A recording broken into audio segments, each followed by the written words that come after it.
Molly is the founder and executive producer at Hillenbrand Media, where they produce interview segments marketing successful entrepreneurs, public figures, and thought leaders of today. She's also the podcast host of On Air with Molly Dare, which I'm telling you is fantastic. Plug in, listen to it. All the ones that I've listened to have been women. So I'm telling you, it's really going to speak to you women out there.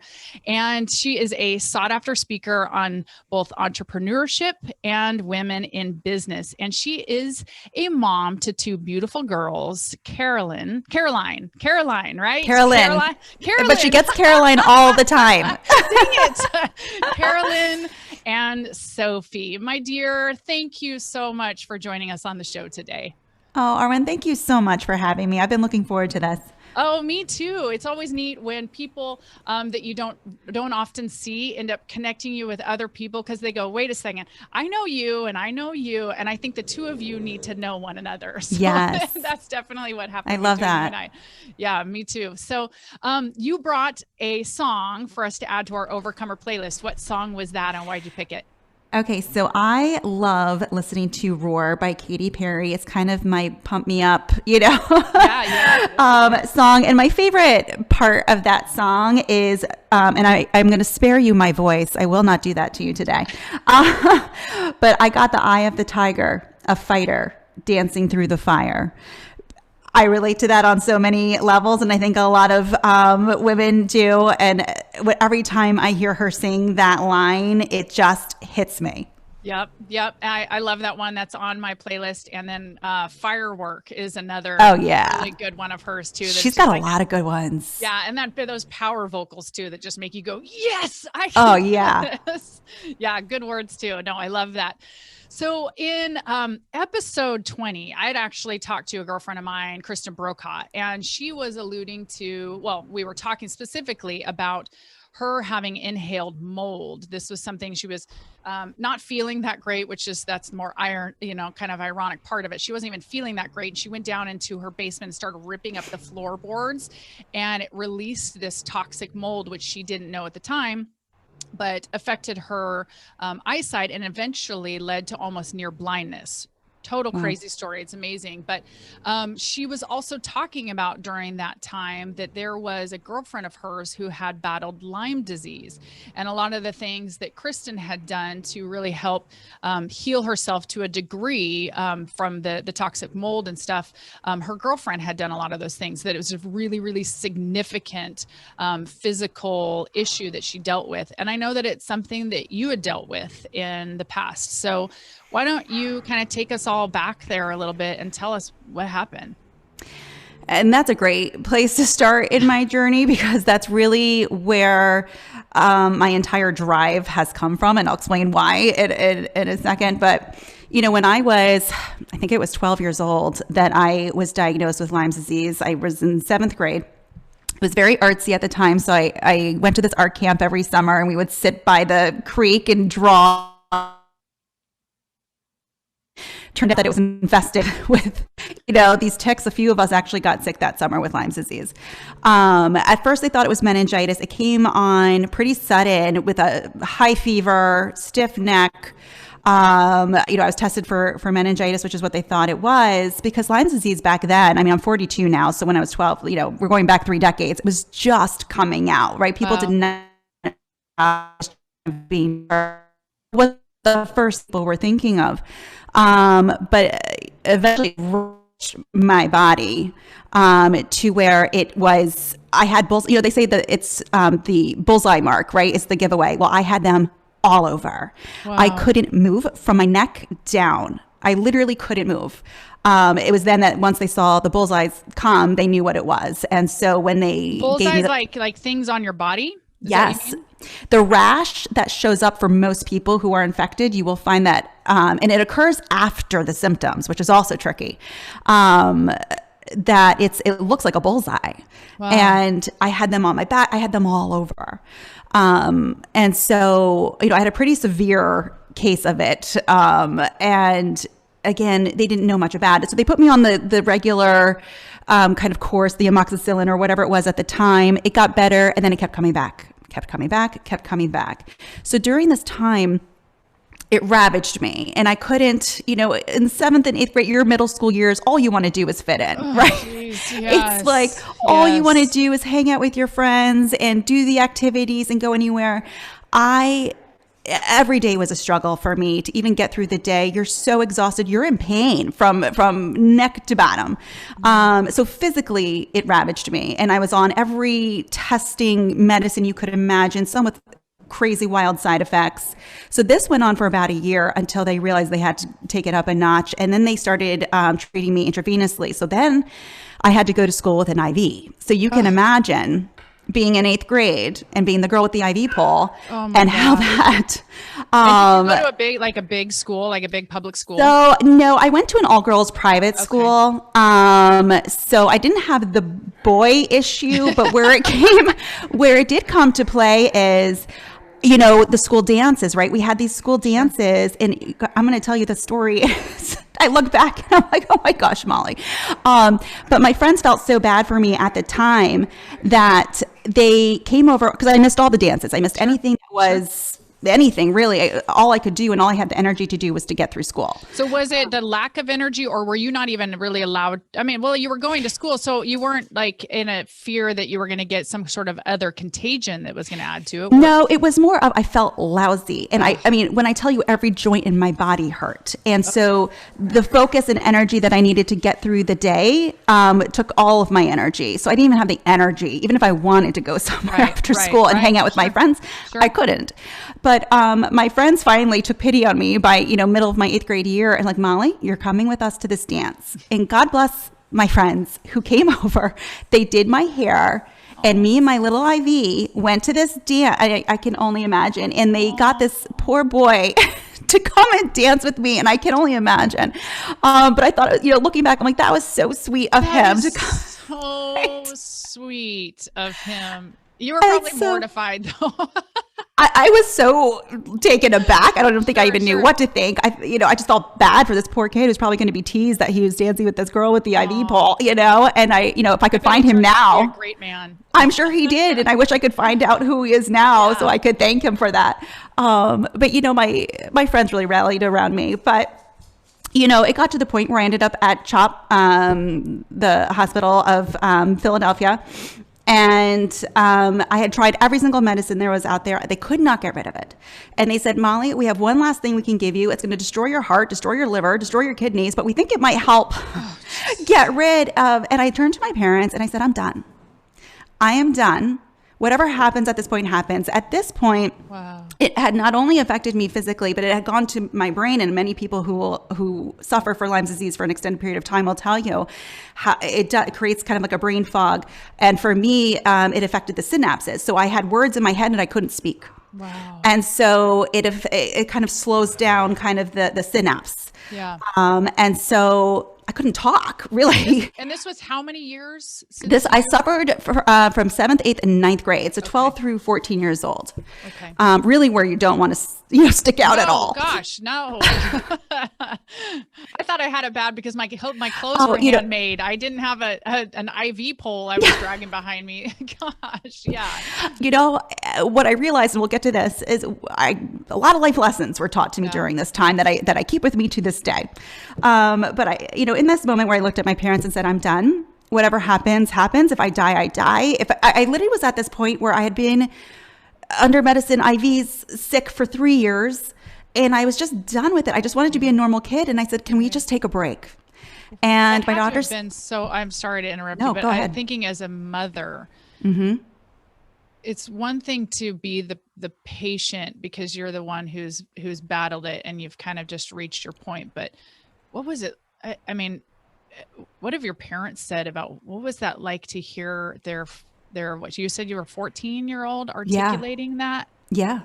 That had to have been really hard to hear. We rarely talk about it. And I should ask them, now looking back, because back then they were very stoic and that's just their personality I don't think they ever wanted me to worry or see them worry. That's who they are. So they were very much like, we got this. This is just the next thing we have to do. And I'm the same way with my daughters now. So I definitely get that from them no matter what they're facing. But this is kind of the miracle of it all. So I went back home and I had a meeting with my doctor. And he said to me, Molly, I promise you we will get through this. I will dance with you at your wedding one day. We're going to be fine. And I said, okay, whatever. I just want to go home. Yeah. A month later, I was better. A month after that, my energy started coming back. A few months after that, they took my Lyme titer and my to see how I was doing. It was no longer in my system. Oh, they couldn't even find it. There's no explanation. They don't know why. Who knows? There's a lot of. It totally gives me goosebumps. That's incredible. It's a miracle. I mean, really, it is. It is a miracle. And I don't know why. Now, do I have lasting effects from battling it for as many years? Absolutely, and I always will. But I'm obviously able to speak. I'm able to move.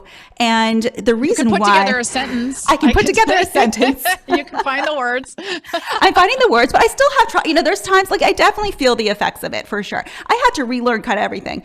Yeah. But the reason why that moment was so important to me is that I remember at night laying in the shiz when I was at my worst. Mm-hmm. Where I was literally praying to whomever, right? I would literally lay awake at night just saying, please get me through this, bring me through this. And I swear I will take advantage of every single day that you give me. I remember just pleading, just bring me through this. Sure. And I said, I will never take for granted being able to walk, and I will never be able to take for granted using my voice. Right. And so I feel like I was given this chance, this second chance, and I'm appreciative of it. And so I try to live every day, not as if it's my last, but I try to make the most out of every day because I do believe it is a gift. Right. And and understanding the preciousness of the moments that you've been given, because absolutely, that is the upside of major crisis. And yours was an extended period of time of major health crisis. And now being able to look at your life and getting past that and go, oh my gosh, I am so grateful for just the basics, just to be able to get up out of bed, to be able to go do my hair, to be able to go, hug somebody or dance without having to have, a line. An IV pole. An IV pole with you. And, I say to people, not that I would ever wish anything like this on anybody, obviously, but I'm so thankful that it did happen because I have learned empathy. I have learned never to judge another human being that may look together on the outside, because I was struggling on the inside and probably, besides the IV pole, but when I wasn't having that, you probably wouldn't have known, and for so many people that struggle with illnesses that you don't see, that don't represent themselves on the outside, we tend to judge really quickly. And so it did teach me compassion and empathy and the things that I find truly important. Oh my gosh, that's so true. And that's such a great word. And P.S., I did dance with my doctor at my wedding. Oh, did you? I did. We did invite him and we did have a dance. Oh, I love that. That was probably a little weird to hear at 14 or whatever. Yeah. But I was like, okay. I don't want to dance with you, old man. I'm like, ew, wedding. Yeah, exactly. Oh, I love that. And so, you went through this significant time period, and it did have lasting effects, like you said. But, as you, just with that specific thing, like you said, just being able to look at life, and take every day as a gift. How do you think that it has impacted you as a mother? Because now you have kids, you have daughters who are just a little bit older than that. How did you think that there was an effect on how you parented your daughters because of what you went through? Absolutely. And I use that story often with them. Both of my daughters have battled their own health issues, the past few years. And one, I even was up at Boston Children's Hospital for a few months with one. Wow. And I use it often to say, because, parents can say whatever and it goes right over their kids' heads. Like, Mom, you have no idea what I'm, like, sure, Mom, whatever. Yeah, right. And I say, listen, I've been here. I know this seems hard right now. And I know, but I promise you, look at me, look at where I've been able to go through. I went through hard times too around the same age, right? I know it. You don't want to stick out. I know you want to play with your friends. I get it. And they know I get it. And I promise them, and I'm at least able to give a real life testimony of you will come through this. Sure. And you will be so much better because of what you went through. And as more challenges come ahead in your life, which they will, newsflash, right? Life doesn't go smoothly. You will know how to get through it. And that's one of the biggest lessons, and how lucky you are to learn this young, that no matter what life throws at you or what grenade happens, right. You will get through it. Yeah. No and doubt so about it. I feel blessed that I had the experience that I had, because I'm able to now use it for my daughters and what they've gone through. My youngest daughter has CRPS, which I'm not sure if you know what that is, but it's chronic regional pain syndrome, which is the highest pain on the pain scale that you can have. And without going too far into is it something that happens at birth? Is it a genetic? No, it happens from, so she was a very competitive gymnast. Okay. And for the majority of the time when it manifests itself, it's from repeated injuries to one part of your body that you then immobilize that area. And in, a few percentage of people who are immobilized in a certain area for extended periods of time, they develop what's called CRPS. And it's the nervous system playing tricks on your mind, just sending constant pain signals and never stopping. So 24/7. And is it pain signals to the entire body or the area that was most dramatic? To the area that was, yep. And what was that for her? Was that shoulders or hips? That was her right foot. Right foot. Okay. So the impact of all those years in that gymnastics. Right foot feels now because we were at Boston Children's Hospital and they have an amazing pain clinic there. So anyone who is suffering from CRPS, highly recommend. That was life-changing for us. But before then, she was in pain 24/7 for 2 years, feeling like your foot's on fire or being stabbed with knives. And so throughout the night, we would have to put ice packs or lidocaine patches and all day, every day. Wow. So how do you as a parent, because I always think that this is really challenging, whether it's what your daughter's dealing with or, like I have a son who's ADHD, autistic, and yet, there's a lot of us parents have kids who are dealing with really significant issues. But how do you personally, as it relates to your daughter, how do you tend to find that line between when you need to be, very empathetic to what she's dealing with and kind of back off a little bit? And then when do you kind of go, no, I need you to push through this. I believe that you can. Right. How do you navigate that space? Because, as an overachiever, as somebody who's, constantly looking to improve, that's something that we look back at our kids and trying to find that balance between, being empathetic to what they're struggling with, but also going, but I'm not going to let that be the thing that dictates whether you do something or not. You know what I'm saying? Within reason. Absolutely. And such an important question, because it is hard to know that line, as a parent. And unfortunately, parenting doesn't come with a rule book, which I wish it did. Where's chapter 11 where I deal with this part, right? Nope, you're not getting that. You're not getting it. So I would say up until we went to this pain clinic, I was very sympathetic and, I would address it all the time. And what is your pain level today? I was constantly addressing it. Right. And the number one thing they taught me at the pain clinic, I think day one, when I came in, is stop talking about it, stop addressing it. Don't ask her what her pain is. And if she says, Mom, I'm in pain, say, okay. And then keep doing it. And I'm like, I don't want to ignore her when she's in pain. Sure. But now, that we've gone through the program and I see the success of it, there is a psychological component to pain, as well as the physical manifestation of it. And when you can deal with both at the same time, which is kind of what they taught us. And I did learn tough love, and I did learn how important and actually beneficial tough love is as a tool. And it's so hard. I mean, listen, as moms, right? It's so hard. You're like, oh, I don't want to seem like I'm cold or I don't care, but really you're hurt. It's actually delaying the recovery by hovering and giving into it all the time. And really by giving the tough love, and even though we may be crying as we turn away and give our back to them, and it is one of the toughest things I think as a parent is to do that. You are teaching them to push through it and to get the coping skills and, just mentally push through. Right. And that's a huge gift you can give to your child. Absolutely. And in that component is the self-soothing piece. I mean, they've got to learn to be able to work through things. And, my background prior to becoming a financial advisor, I actually have a degree in zoology. So I ran. Really? Yeah, I know. Totally. That's a story. I love that.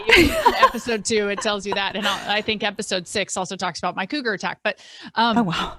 But one of the things that we had to do, which I hated it, but it was kind of in this totally reminds me of that, is we had to do something that was called debriding. And it's something that you do when you have a wound where you have to literally go in and remove all the decaying tissue. And it's really painful. And it's not necessarily something that you're going to, necessarily sedate somebody for. And this happens to people. I mean, when they've got, major burns and stuff like that, you've got to allow the fresh tissue to continue to repair the spot, but it's so painful along the way. And that reminds me about what you're talking about with your daughter, is that when we do come in and we're the helicopter parent and we rescue, which all of us do, some of us more than others. But when we come in and we save them from something that they need to work themselves through, we are hindering their recovery. So I think that is a brilliant piece for you to pull out, because there's so many of us that it hurts as a parent to see your kid hurting. But then you yourself don't want to deal with the anxiety of watching them hurt. So it's easier on us to just go in and do a little bit of rescuing, Absolutely. But then also what I wanted to pull out too, what the doctors had said to you, I think it's just so vitally important. You can't have the illness take center stage in life, the illness, the crisis, whatever that might be. Yes, we have these things, but that is not the label of our life, Absolutely. And so I just think that those were really important components as you were talking through it. I just think that was great advice that you were given. And it seems so easy now. It's like, obvious, I guess. It seems so obvious that you don't want to keep focusing on the negative, but in the time period, it feels mean. It's one of the many things where it's easier said than done, right? It's like our brains know this, right? But our hearts say something different. Right.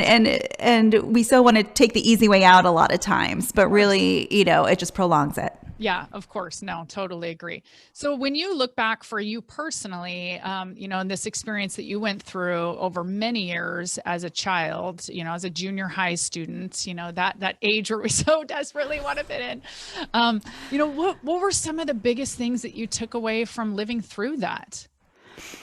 Took a lot. First, number one is just being so incredibly grateful for every day, for just, as I said, moving, speaking. I know it seems so trivial, but it really, there are so many people who can't move and who can't speak, and who, and how powerful it is to be able to use your voice, for something. And so I definitely took that away. I also took away, not listening to, I don't want to say not listening to doctors at all, because I've had doctors that have done tremendous things, but always getting other opinions, and maybe not saying like, oh, there's nothing else we can do. There's always another way. There's always something else. And to never let anyone say to you, yeah, no, there's nothing else we can do here. And that comes in business or personally, in anything. In my mind, nope, there's always don't have answers. I truly don't believe anyone has all the answers, or that just knows that there's a finite answer for anything. And so maybe that's where my entrepreneurial spirit came in there, because I'm like, nope, there's always another way. Right. And absolutely. And then my third takeaway would definitely be have tremendous compassion for other people, and to know that, there's that cliche saying that, everyone's fighting a battle that you know nothing about. That's incredibly true. And people in my life who I've come across who have been, let's call them difficult. I have compassion for them. I don't get angry. I don't get upset. I don't get sad.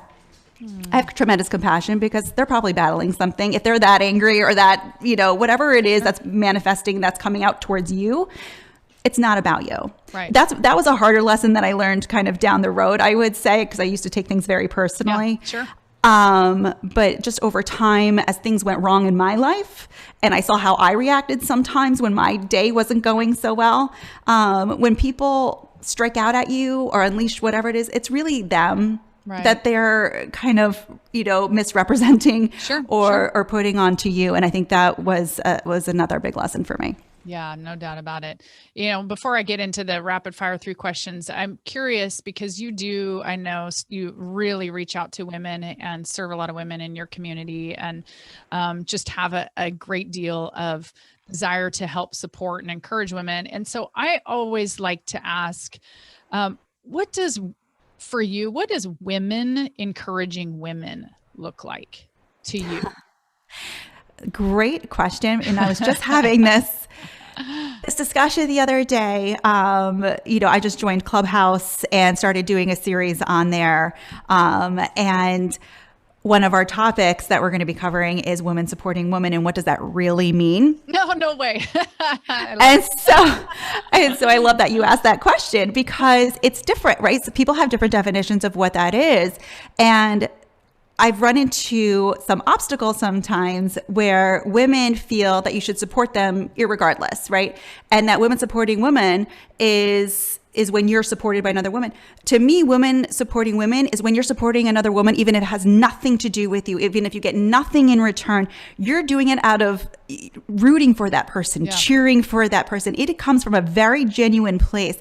Irregardless of you get something back or return. A lot of what I do is in private. Do you know what I mean? Yeah, I don't talk about it. It's not meant for public. And it's because I truly believe that women, so a lot of times women get stuck in their own minds, in their own failures, and of what they should be or what other people say that they should be. Sure. And I want to give them a voice and that confidence in themselves that you got it within you. I promise you do. The fact that you're even thinking about doing this thing that you're thinking of, you wouldn't be given that idea if you didn't have the ability to do it. Mm-hmm. And so I truly believe that. And when I watch women, I've been so lucky in what I do and with Hillenbrand Media and the segments that I do, that I have watched just women come alive, with passion and inspiration when they have a mentor or somebody who just believes in them. It can be just one person who believes in you that makes all the difference. Right.